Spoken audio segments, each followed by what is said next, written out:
దేవ అయితే వాళ్ళ అన్నయ్య బర్త్డే అని చెప్పి కేక్ని తీసుకుని వస్తాడు. ఇక సెలబ్రేట్ చేయడానికి అన్ని అరేంజ్మెంట్స్ చేస్తాడు. అది చూసి అక్కడ ఉన్న ఆనంద్ అయితే రే ఏంట్రా ఇదంతా ఎందుకురా అని చెప్పి అంటూ ఉంటాడు. అది వినగానే అక్కడ ఉన్న మిథున శారద వాళ్ళు కూడా అలా చూస్తూ ఉంటారు. ఇంతలో దేవ అయితే ఇలా అంటూ ఉంటాడు, నా అనుకున్న వాళ్ళకి నేను ప్రాణం పెడతానురా, నా వాళ్ళని నేను వదిలిపెట్టను, నా వాళ్ళ మీద నాకు ఎంత ప్రేమ ఉందంటే మీకు చెప్పలేను, అయినా నీ బర్త్డే అంటే నేను సెలబ్రేట్ చేయకుండా ఎలా ఉండగలను అని చెప్పి దేవ అయితే కేక్ తీసుకొని వచ్చి ఆనందని అయితే నువ్వు రెడీ అయ్యి రారా, నేను అక్కడ అరేంజ్ చేస్తానని చెప్పి అంటూ ఉంటాడు. దాంతో అక్కడ ఉన్న ఆనంద్ అయితే సరేరా అని చెప్పి అంటాడు. ఇదంతా చూసి ప్రమోద్ని అయితే చాలా సంతోషిస్తూ ఉంటుంది. ఇంతలో అక్కడ అరేంజ్మెంట్స్ అన్నీ కూడా దేవ చేస్తూ ఉంటాడు.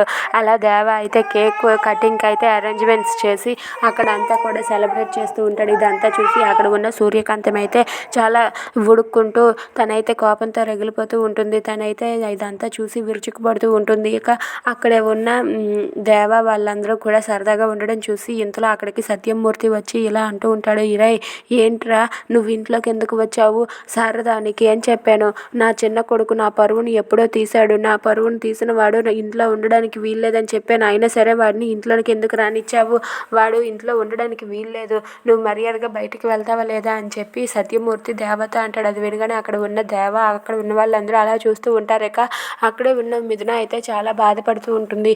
ఇక దేవాని అయితే ఇంట్లో నుండి వెళ్ళిపోమని సత్యమూర్తి అంటూ ఉంటాడు. అది వినగానే అక్కడ ఉన్న శారద అయితే ఏమండి వదిలేండి, ఎందుకండి వాడిని అలా అంటారు అని చెప్పి అంటూ ఉంటుంది. అయినా సరే అక్కడ ఉన్న సత్యమూర్తి అయితే పరిగెత్తుకుంటూ ఆ దేవ దగ్గరికి వెళ్ళి దేవ కాలర్ పట్టుకొని ఏంట్రా నువ్వు ఇంట్లో ఉండడానికి వీల్లేదని చెప్పాను, అయినా సరే ఎందుకు ఈ ఇంటికి వచ్చావు, నీకు ఈ ఇంటికి ఎలాంటి సంబంధం లేదు, ఇక్కడ నుండి మర్యాదగా బయటకు పో అని చెప్పి అంటాడు. అది విని శారద అయితే ఏమండి వదలండి అన్నా సరే శారద అలా చెప్పినా సరే సత్యమూర్తి వదలకుండా వాడి కాలర్ పట్టుకొని ఇక్కడ నుండి మర్యాదగా బయటకు పో అని గెంటేస్తూ ఉంటాడు.